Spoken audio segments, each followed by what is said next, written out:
बिस्मिल्लाहिर्रहमानिर्रहीम। अस्सलाम वालेकुम। A1 टीवी के साथ मैं हूं अनम नकवी और मैं हूं माहीन अली। शामिल करेंगे न्यूज़ हेडलाइंस। मौजूदा सियासी सूरत हाल, वज़ीर आज़म शहबाज शरीफ का मौलाना फजलुर रहमान से मुलाकात का फैसला, PDM के सरबराह को एशिया पर बुला लिया, 1-on-1 मुलाकात भी होगी, सियासी और माशी सूरत हाल पर मुशावरत होगी। मुलाकात में चेयरमैन नैब समेत अहम अमूर पर भी गौर होगा। वज़ीर आज़म आज जापानी सरमायाकारों से भी मुलाकात करेंगे।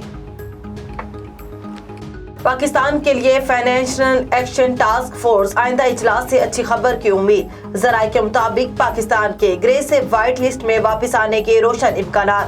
पाकिस्तान ने FATF के तमाम 27 अहदाफ पर अपना काम मुकम्मल कर लिया।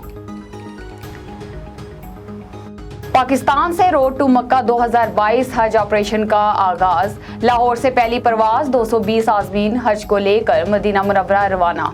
गवर्नर पंजाब मियां बलीगुर रहमान ने हाजियों को रुखसत किया। इस्लामाबाद से भी पहली परवाज आज़मीन हज को लेकर सऊदी अरब चली गई। दौरान हज बगैर इजाज़तनामा रियाजुल जना में दाखिले पर पाबंदी आयद कर दी गई। दुआ ज़हरा पंजाब से बाजियाब, कराची मुंतकिल। कराची पुलिस का कहना है दुआ ज़हरा को लेडीज पुलिस के हवाले कर दिया। दुआ ज़हरा का शोहर AVCC की हिफाजती तहवील में है। दोनों को आज अदालत में पेश किया जाएगा।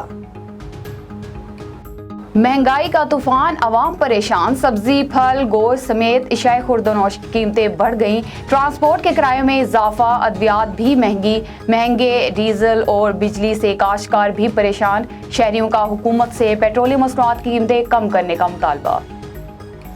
A1 टीवी से फिल वक्त इतना है। मजीद खबरों के लिए देखते रहिए A1 टीवी। A1 टीवी, सब पे नजर, अंदर की खबर।